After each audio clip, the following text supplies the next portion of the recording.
Nā mihi kia koe, Curtis. He pō, he ao. Takiri mai te atakura he te manu kao Aotearoa. Tēnā koutou mihi mai nei tēnei rōpū. E na mana ina waka na reo o Ngāti Whātua kia rake tēnā koutou. E hoa mā, kia ora mai anō, tēnā koutou, kia ora tata katoa. I want to talk to you about some of the work that we've been doing recently. Because of the situation in New Zealand, we're just about to kick off a big project on social cohesion. This is Koi Tū and Sir Peter Gluckman. But I do want to go back to what I talked about in 23, which is some of the demographic changes. Between 23 and 25, some of those have changed very significantly. So there's a very new demography that is emerging around the world, and it's really quite challenging for societies. And I'll come to some of those challenges in a moment, but I want to think about, invite you to think about what that means in terms of volunteering. There was a report earlier this year about the need for a new policy consensus. I don't think that the policies that we've had for the past, this is generally in terms of New Zealand, are working in this new environment. There is a degree of insecurity and a decline in trust, which I'll come back to. So we need to work out what that new policy consensus is. If you look at the last of these are the four general comments that they make in this report, this UN report.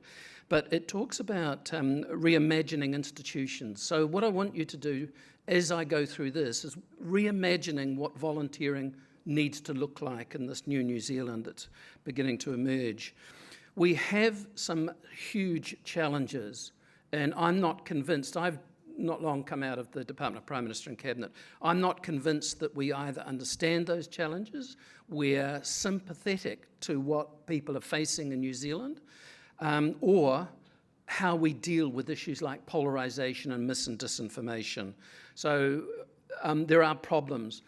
My message here is that you, as part of the volunteer sector, you as organisations are probably the most important people in terms of what we're going to do. Don't look to governments to answer these questions. I don't think governments are up to the challenge. So let's go through some of those demographic changes. The first is ageing. You might have seen my question there. Does an ageing population mean more volunteers? Not necessarily.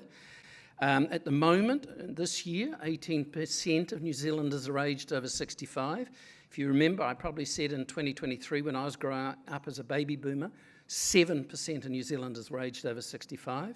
What's going to happen 2 decades out is we're going to become what's called old dominant, which means that over 20% of us, 23.3% to be precise, will be aged over 65. So they will be a huge part of our community. Within 7 years, we're going to see some very significant changes in our communities. So it began really around a decade ago. It's changing very significantly through the 2020s, and by 2031, the red areas are where 30% or more of the population are aged over 65. That is what we call hyper-aging. And so some communities, Thames being an example, are already 40% aged over 65. So what you're going to see is around New Zealand, the blue areas where ageing is not so significant a factor, but the red areas, over 30%, and the pink areas, between 25 and 29%. That's a huge change for our community. So what are you going to do in terms of that? And I just want to acknowledge Age Concern Wellington and how it benefits older people. There is a report, I've just arrived back from Canada and I was working out there this morning because I've suddenly seen a whole lot of new material, but there's a new McKinsey report which is on healthy ageing. And it's an international report and there's a very interesting conclusion. The most significant contributor to healthy ageing is volunteering. Isn't that an interesting, so what they've did is they've aligned what older people do in communities, various activities, and what has the most beneficial health impact, and it's volunteering. I think that's really, really interesting. The second is we need to start talking about youth scarcity, because we've got this declining fertility, and it's occurring right around the world.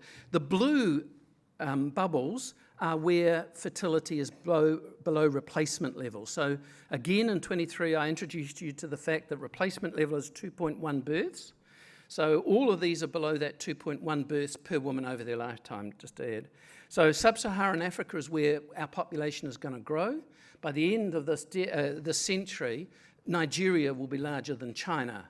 China has already got a fertility rate down at 1, so needs 2.1. New Zealand's at 1.5, but you can see right around the world, we're heading into an era where there are going to be fewer younger people. And I think combined with some of the economic factors and social cohesion factors, I think we're in for some challenges. This is what the chart looks like for New Zealand.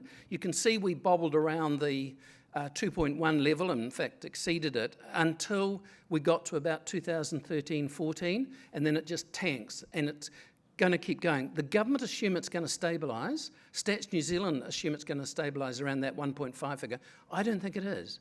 I think it's going to continue falling to that 1.2, which is what you find in most of Europe, 1.2 births. So it's half the number of births you require to replace your existing population.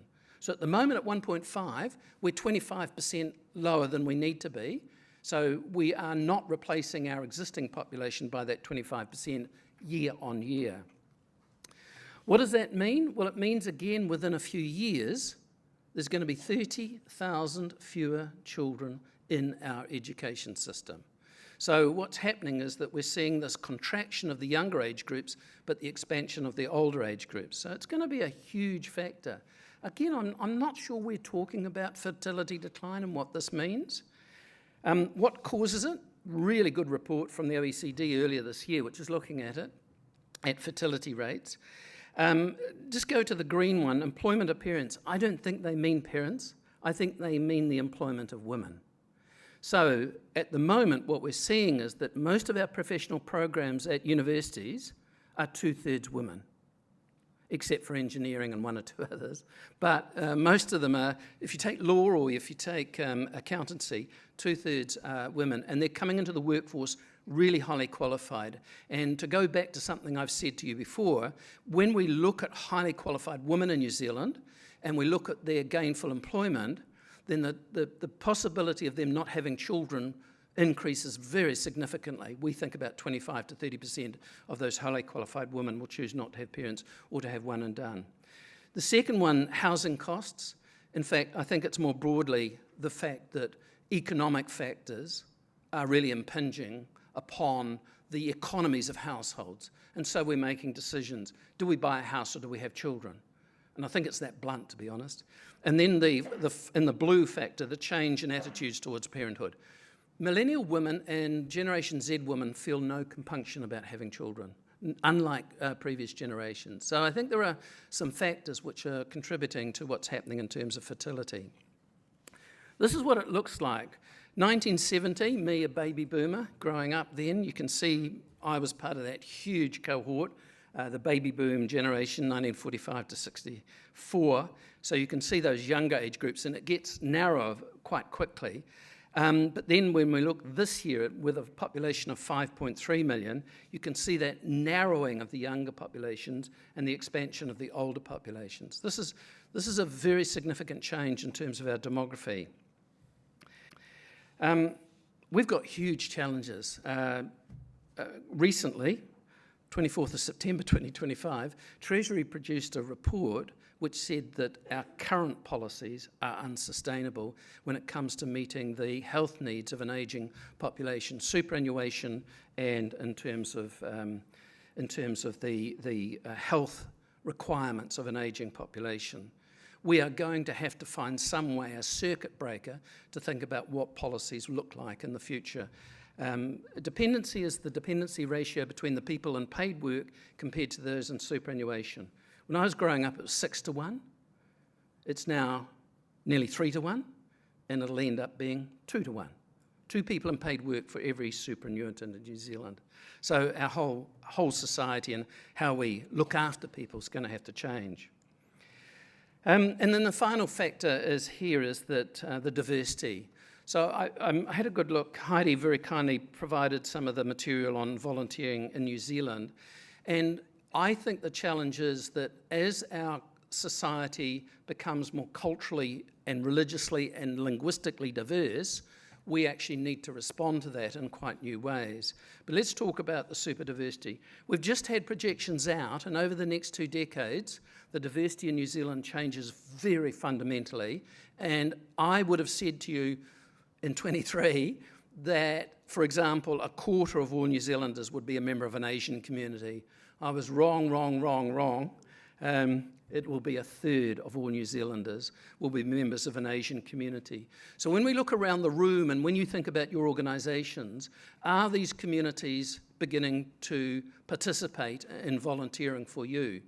And again, I've noticed the report from Volunteering New Zealand in which there's a recognition that informal volunteering is growing very rapidly, and volunteering means culturally different things for different communities. So we could go out to Flatbush and we could look at that huge Buddhist temple, or look at the Gurdwara, the Sikh temple out there.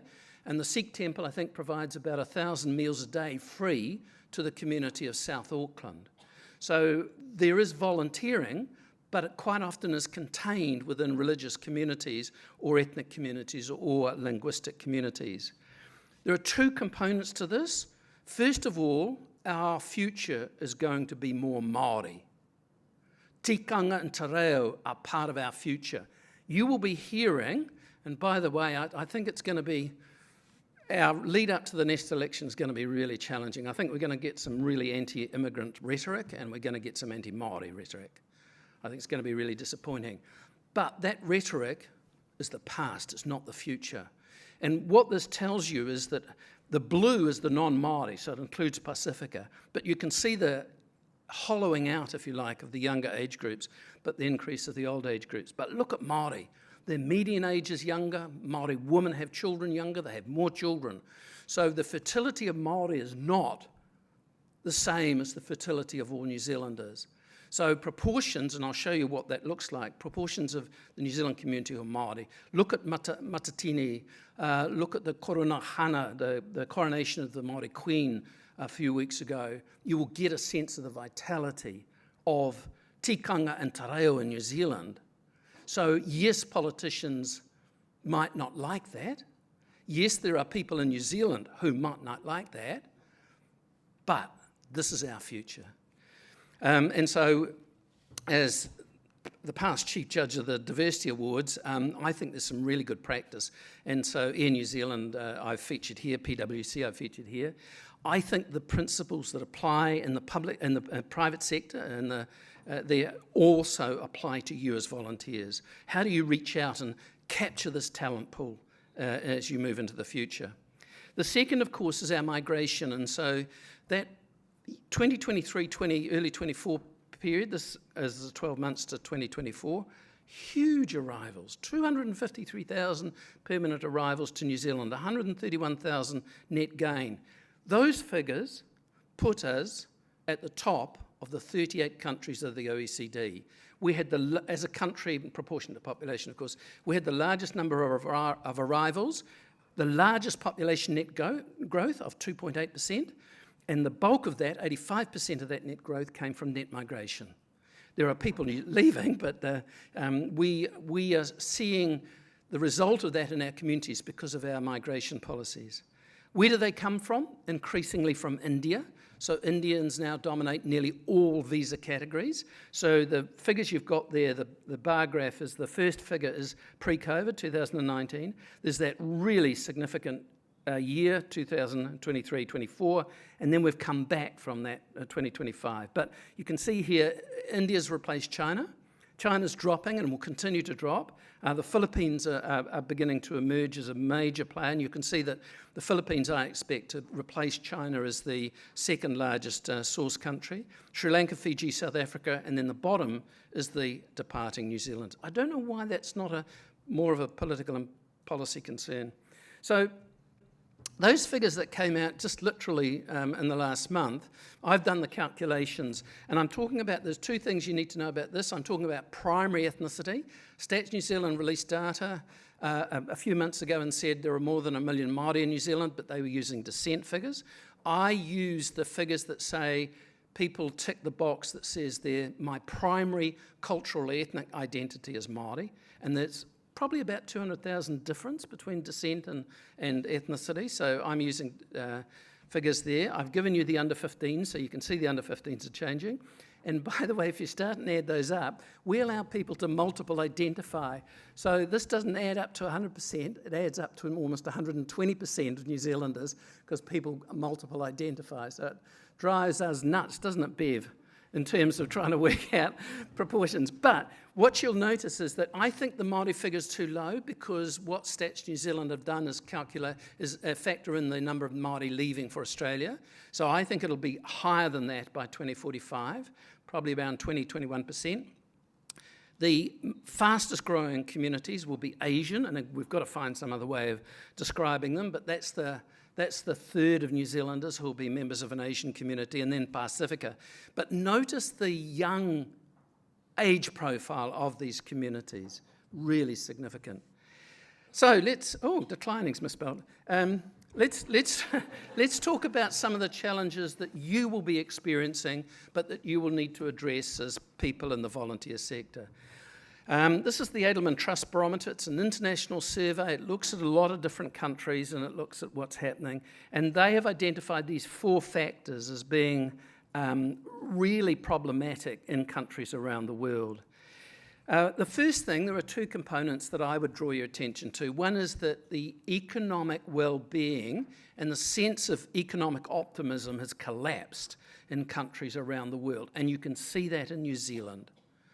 Any public poll begins to feature that. So one of the things that you are going to face is that when we look at the middle and younger age groups in New Zealand, they are going to be time and resource challenged.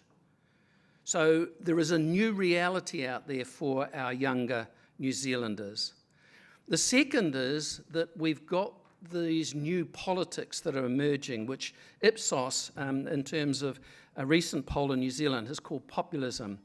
And so what we see here is that the blue is New Zealand, and then the lighter blue, the teal, is global average.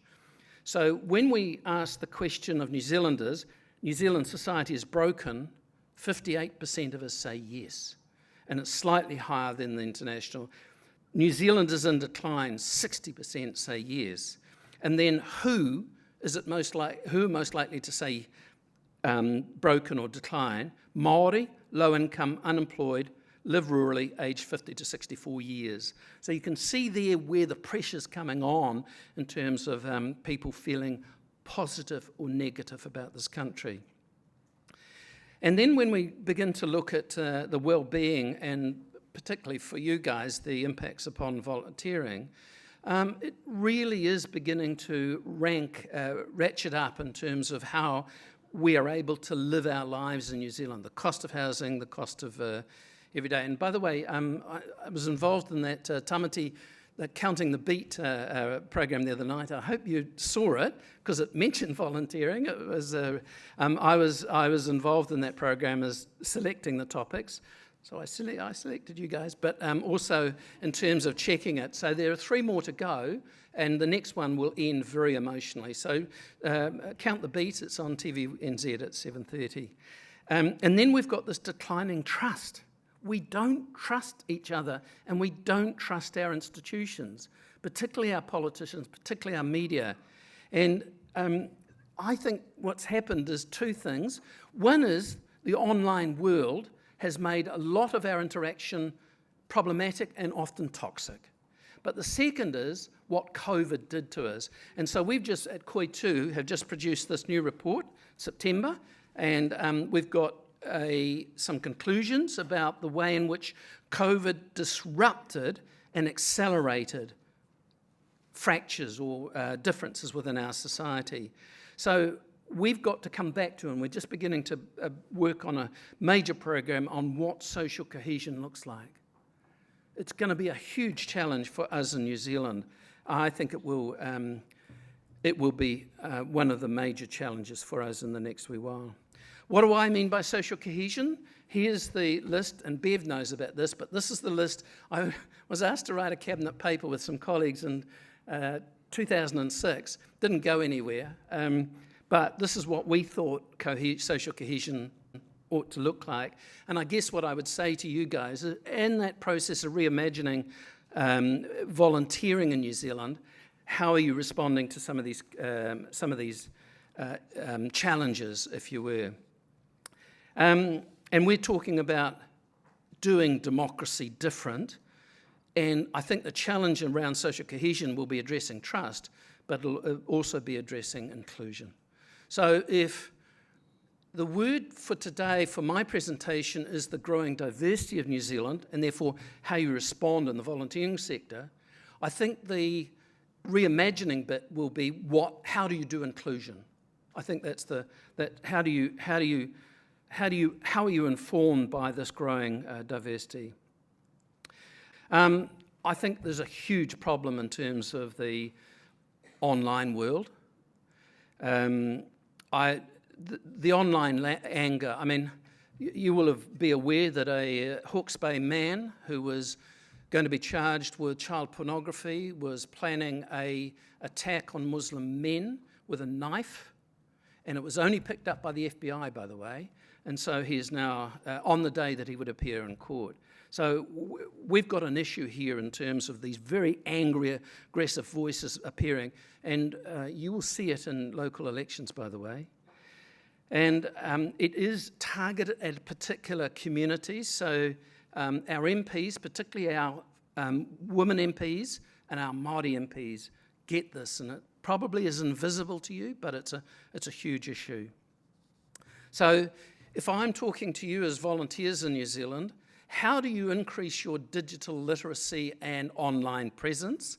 And then how do you embrace digital citizenship in what you do? You will experience online mis and disinformation, particularly when you're dealing with sensitive issues.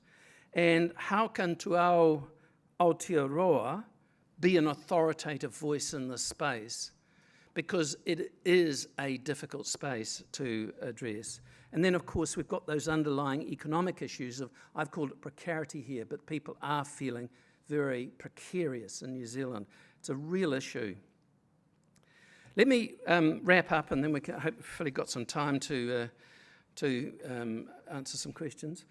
I am really disappointed at our political direction around DEI. I think it is deeply disappointing that we've taken it off the table, that organisations have been instructed not to include various aspects of DEI in here. I think it's really quite important in terms of various sectors, including your sector. And I'll shout out to Volunteering Auckland, who've done some really sterling work in here and looking at volunteering as a catalyst for DEI. All power to you. I think it's going to be super important. I'm going to say our future is diverse, culturally, ethnically, religiously, linguistically, and in other ways, gender and neurodiversity and so on. So it is what we need to do if we're working at the community level. I think there are some good examples. New Zealand were losing to Poland 1-0 when I came up here in Poland. It's not a bad result.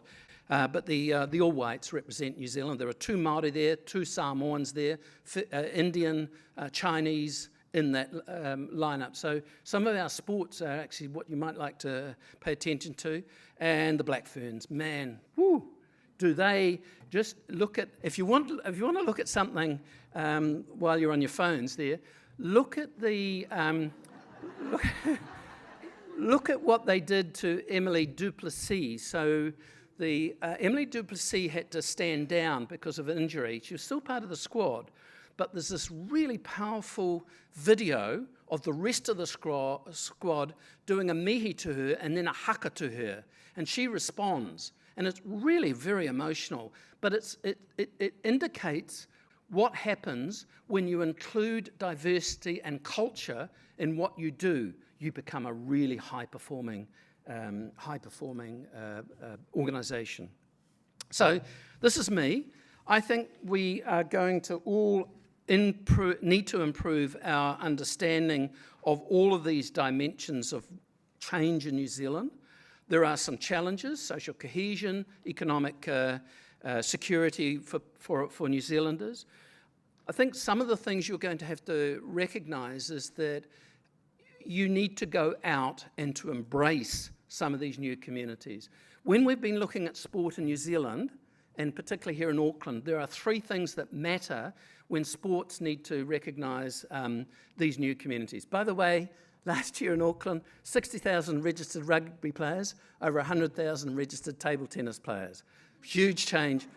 Rugby has dropped by 20% in the last decade at secondary school because of the arrival of immigrants and ethnic minorities into our secondary school system. So the three things we found work, one is trust. New Zealand organisations, and I'm not sure about your sector, but generally New Zealand organisations are not trusted by immigrants and ethnic minority communities. The second thing is, what is your presence like online? They operate online. And the third is language.